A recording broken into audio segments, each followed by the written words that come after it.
Across the world, democracy is on a decline. Authoritarianism is on the rise. Global freedom has eroded for the 18th consecutive year.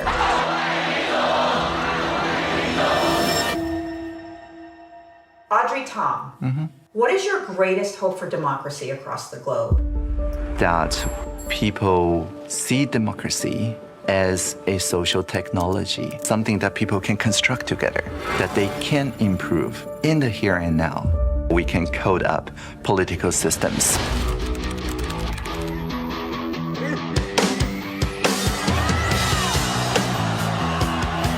The Sunflower Movement was a real turning point for Taiwan's democracy. When the Sunflower Movement happened, I said to my colleague, I have to leave now. Democracy needs me.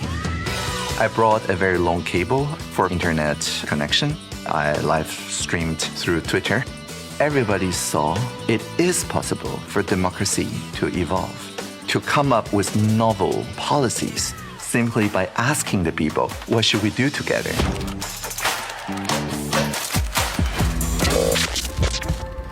I was born with a heart defect, and one day I just fainted. I woke up in a hospital, and they told me the hole in my heart has grown. I could die. This awareness that everything can be reset tomorrow reminds me of Taiwanese democracy. We can't lose our democracy just with a couple missiles. I think there's a lot that the world can learn from Taiwan.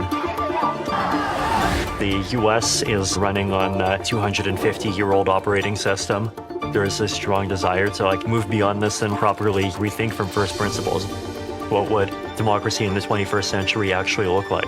We can make the government more open to the public. It'll be easier for people to access the data, to analyze it, transparency. Audrey has created the opportunity to make Taiwan the most exciting constitutional democracy in the world.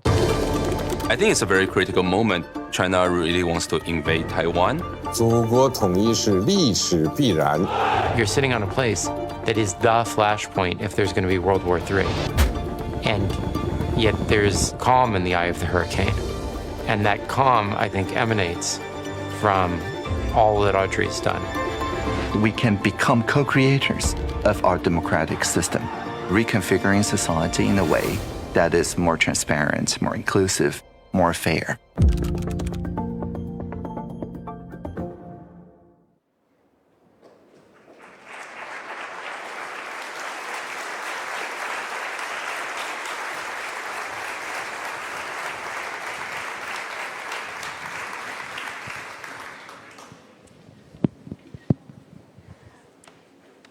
Thank you so much for being here, both of you.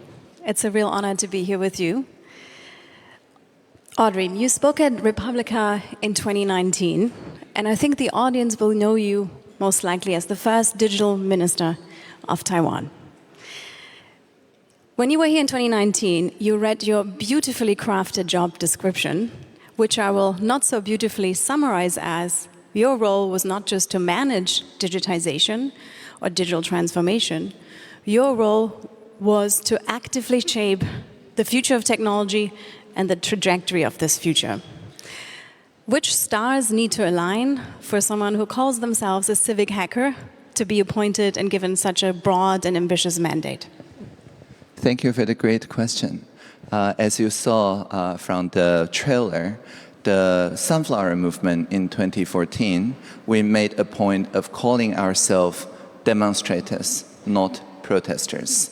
Protesters are against something. Demonstrators build something new as an alternative and as an adjacent possible for people to see, oh, it is actually possible for 500,000 people on the street to actually agree on something after 3 weeks of Occupy. And so I would say that the idea here is to be at a Lagrange point between the gravity wells of government on one side and the movement on one side, and always work with the government, not just for the government, with the people, not just for the people, and not being pulled into the gravitational well of any particular center and just stay at a Lagrange point. That is the possibility that enables this kind of plurality. It feels like a strange moment to talk about plurality in Germany. Society feels more divided, more cynical than ever. There's a real threat of a rise of fascism, authoritarianism. Something that I've been thinking when reading your book is like, what comes first? The societal condition to create and shape technology collectively? Or do you think it's the other way around? I think the urgency that people feel from polarization in 2014 in Taiwan, the trust in our democratic institution was at 9%. And that motivated us, the civic technologists, to work on pro-social, not just anti-social, social media systems. And we started deploying those into the institution in 2018. It's a little bit better, approval rate of democracy, 20%, still not very good.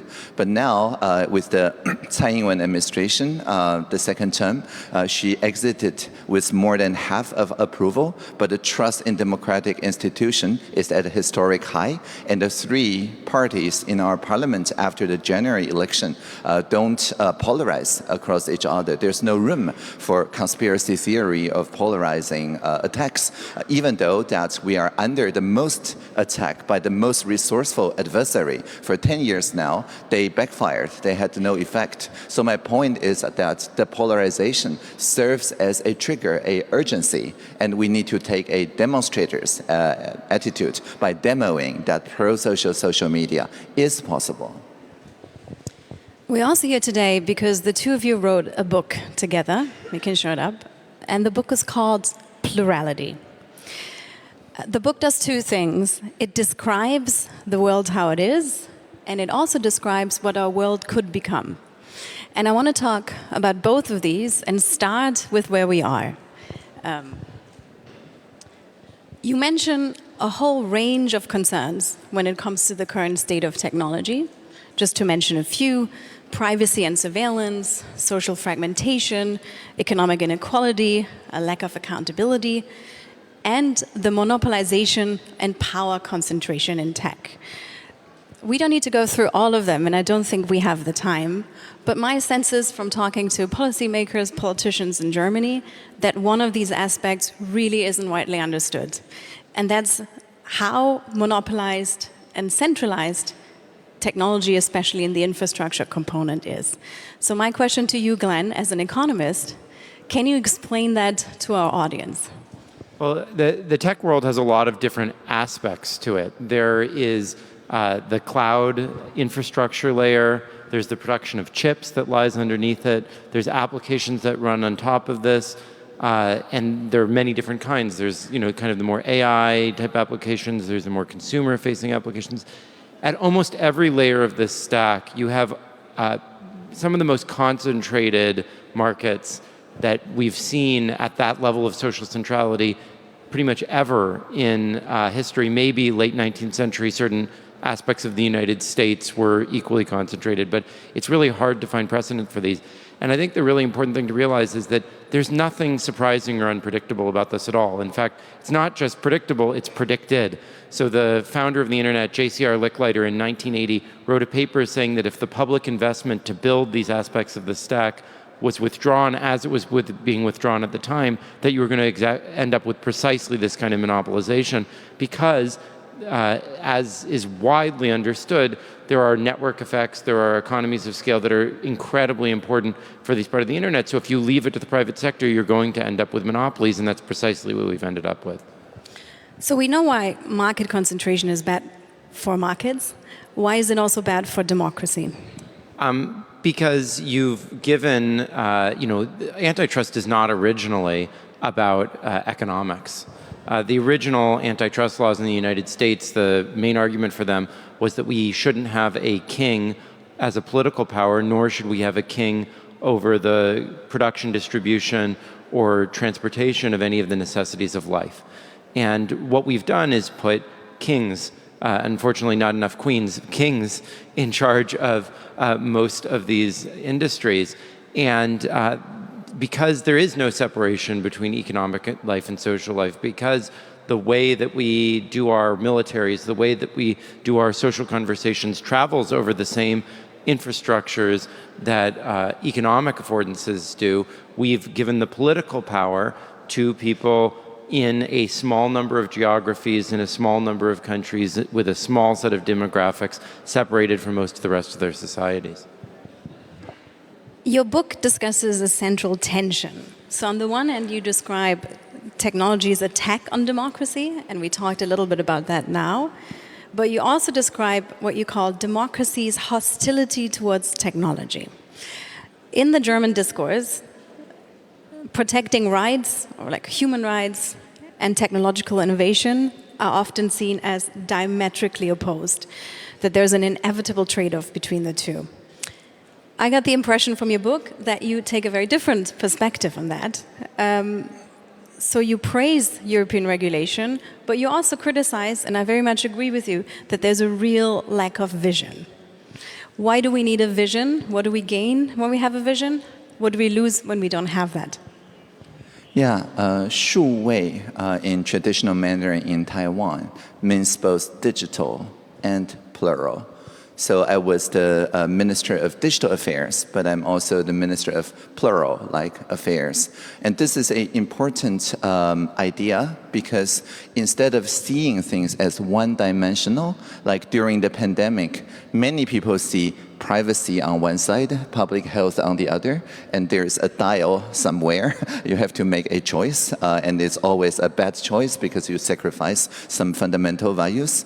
But instead, you can fold these two into a two-dimensional axis, like origami, and then ask the people who care the most about privacy in Taiwan, in the G0V or Gov0 community, came up with their own contact tracing system that is zero knowledge. It's based on a pseudo or real number of randomly generated 15 digits. Any venue can roll a dice and generate it themselves. And you scan it, send an SMS to your local telecom, who don't know what this number represents. And the venue doesn't even know your phone number or anything else about you. But still, exposure notification can be done effectively using this SMS-based exposure notification. And it held fort until Alpha, until Delta, until the first Omicron, until we're vaccinated. And so this one small example showed that if we not from the state top down,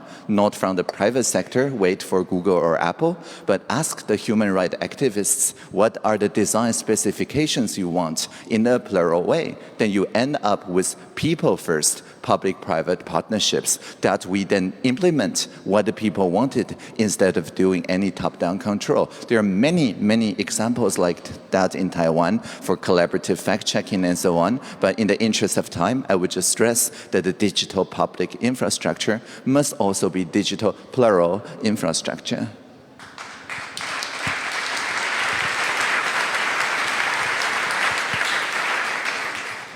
Let's talk a little bit more about what our world could become. What I really love about your work is that the premise is that nothing about the future of technology is inevitable. In the book, you develop a concept called plurality to describe one vision of what our technological future could look like. Can you explain that to us a little bit more? What does that mean and what does it not mean? So maybe I do a first overview and Glen can add. So plurality, as I mentioned, 数位 means technology, but also technology to foster collaboration across diversity. Again, sometimes it's seen as a tension, a spectrum. You can collaborate very closely with people who are already like you, with small number of people. You can work with a lot of more diversity, but very thin, just with voting or with the market. But with plurality as the direction of technology, we can surface the bridges that bridge more people, but with the same quality of conversation. Or we can, with the same number of people, but increase the quality of conversation. For example, in Taiwan, instead of just sending survey to people with pre-sent questions, we use wiki survey. So we sent just a couple months ago 200,000 SMS to random SMS numbers, and people can code up their own survey questions to ask each other.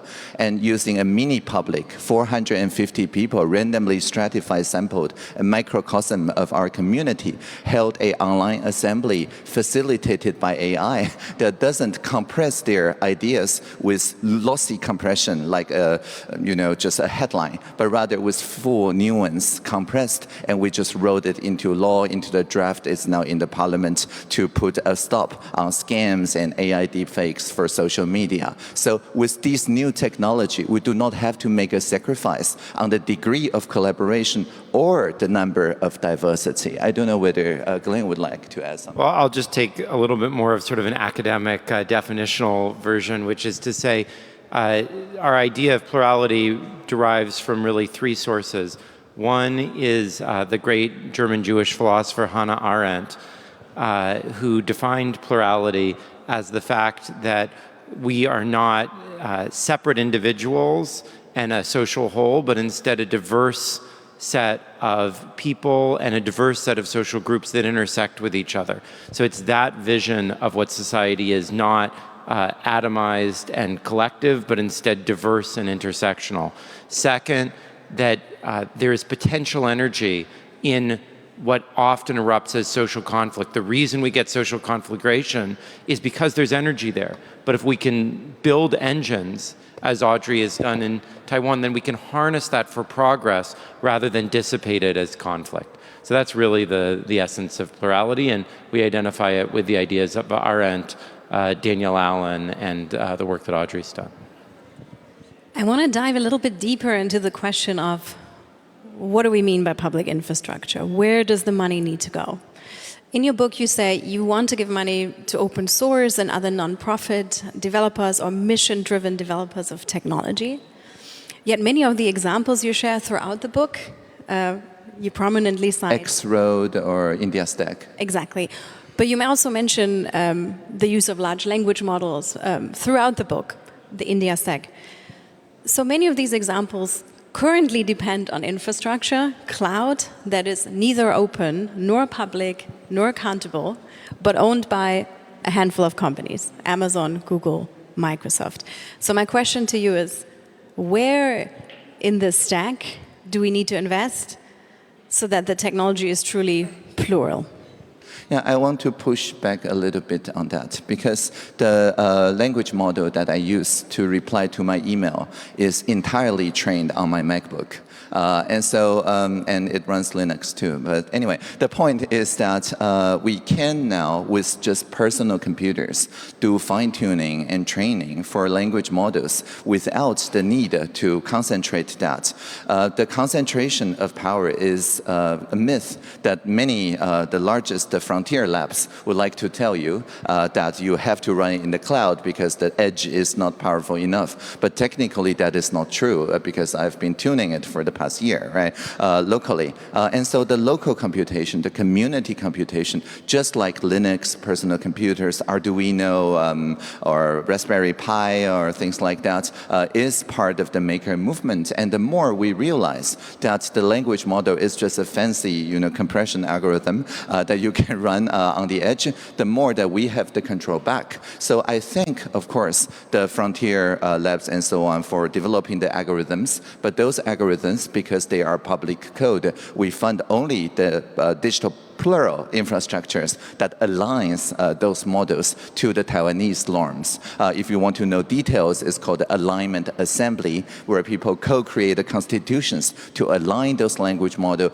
to the societal norm of a jurisdiction or of a community. Well, and the thing I would add on top of that is that's absolutely correct. And it also shows the way to the investments and the answer, I think, to your question, which is at every level of the stack, and we go through it very systematically, maybe a little boring in the book, that's why it's so long, there needs to be public investment to ensure that if communities need more than what's on your personal computer, that they have the ability to network with each other, to horizontally provide that in their communities, local to their social context, without going to some abstracted and foreign, setting, not just, nationally sovereign, but within the communities, within the civil groups.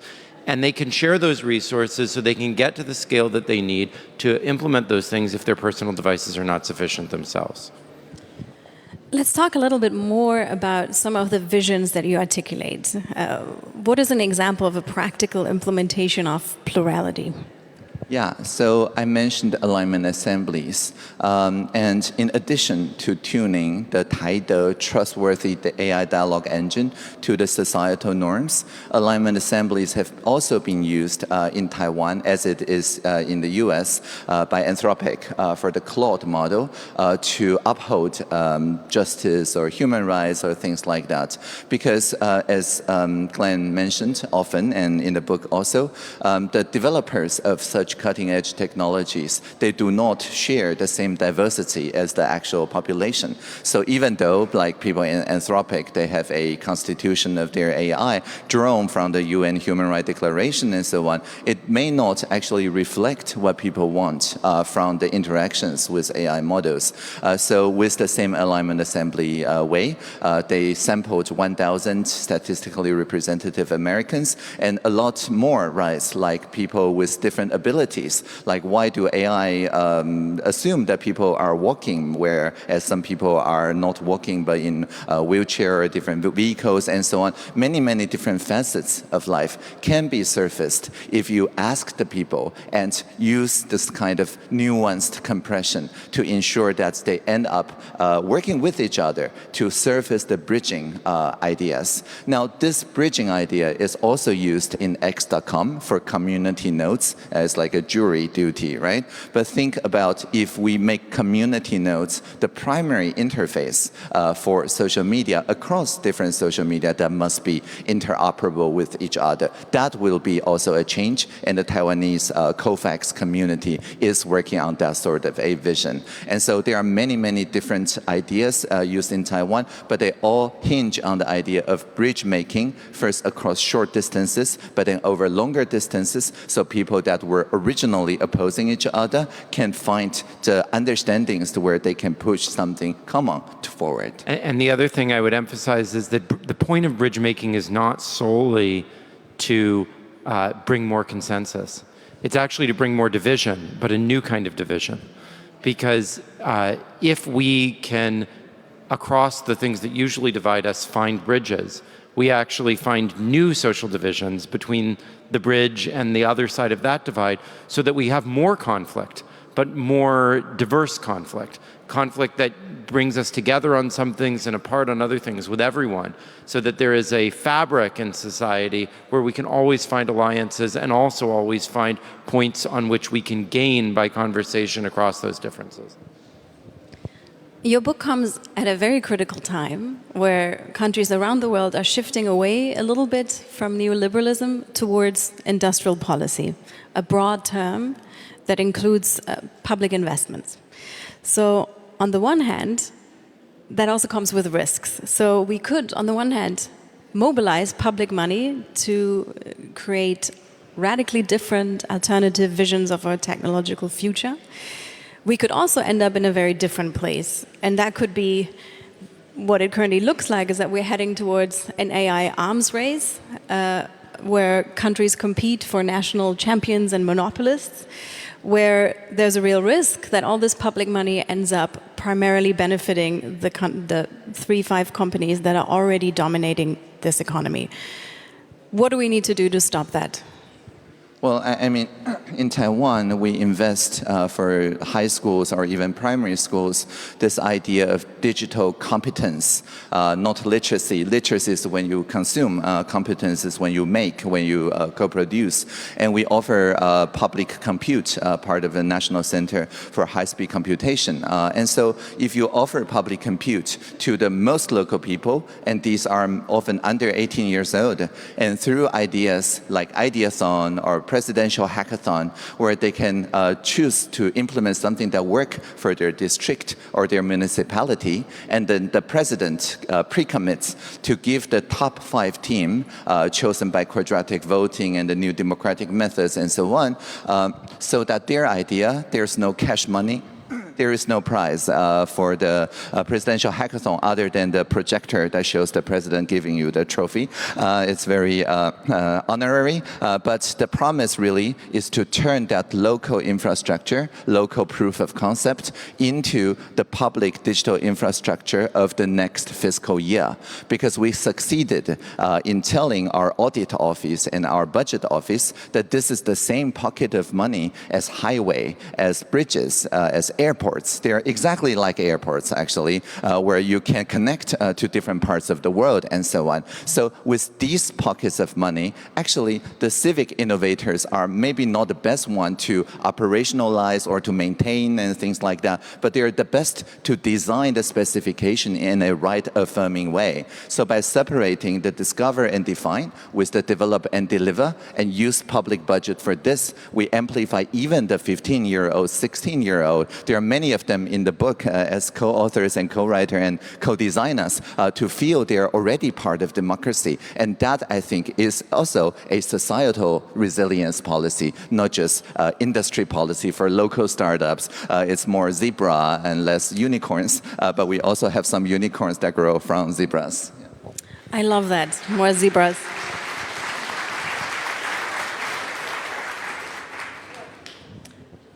We talked about this before, but I want to follow up once more. So your vision is different from what is often understood as public digital infrastructure in policy debates. We've had lots of panels here at Republica this year that highlighted some of the negative versions of public digital services. There was an Amnesty Algorithm Watch discussion on automating public services that led to exclusion. You talked about it before, but just for all clarity, how do we avoid these outcomes? Well, one thing I just want to emphasize is it's very important. I think, frankly, the sort of tech-critical world has emphasized a lot this idea of public. And this idea of public is useful. But you have to understand there isn't public, there's publics. This is very important because public makes you think the government, the nation state, this is the monolithic one public. But as John Dewey emphasized in his wonderful book all the way back in 1927, as new technologies come into existence, we're interdependent in new ways. And this means that there are new publics that come into existence. And what we have to do is not just empower the public. There is no public. There are many, many publics. And if we can empower and keep in mind those different publics, I think we can mitigate a lot of the harms that come from one monolithic nation-based notion of what the public is. And my last question is to you, Audrey. You are no longer the digital minister of Taiwan. Not of Thailand either, actually. And not of Thailand either. What have you learned? Is there anything you would have done differently? And what advice do you have for the audience, for Europe, for Germany, for other countries around the world? Thank you. I think the one lesson I learned is that there's so many creativity, innovation, and power of justice within the ranks of the career public service.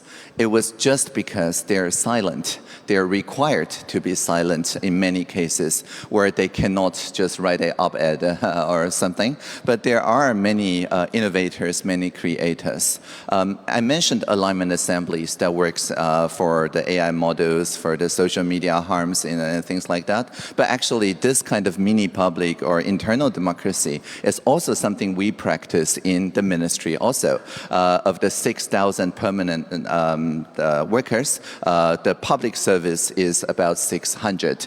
The others are institutional people and so on. But they can feedback useful policy suggestions into the 600. And even the 600 can start internal petitions. 30 people will force a ministerial live stream response, and 100 will force a policy change. And so just by implementing pseudonymous bridge-making algorithms internally in your community, in your organization of 6,000 people or 600 people, you can get so much creativity, so agile in the policies that I didn't know before entering the bureaucracy. That was to me a very rigid word. But as I become digital minister and work with them for 7.5 years, they're every bit as creative if you just give them a safe space to express that creativity. And just to elaborate on that, I think one thing that's incredibly powerful about what they did in Taiwan is that, many people say, well,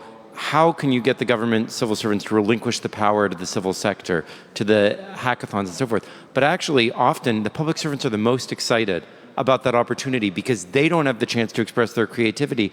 And that opportunity of that hackathon is actually the chance for them to get out there and break the boundaries that they have. And this is, I think, why Audrey calls herself a conservative anarchist. Because the reality is that being an anarchist is not, in this sense, really about breaking down the state. It's about saying that there isn't a state to begin with. There are a diverse set of people working and constrained by this imaginary of the state. And that if we can actually conserve their abilities, rather than overriding them with this imaginary of the state, we actually free them to embrace the creativity that is latent in their structure. Yeah, just to break the hallucination of the state, yes. One last word from you before we finish. Sure.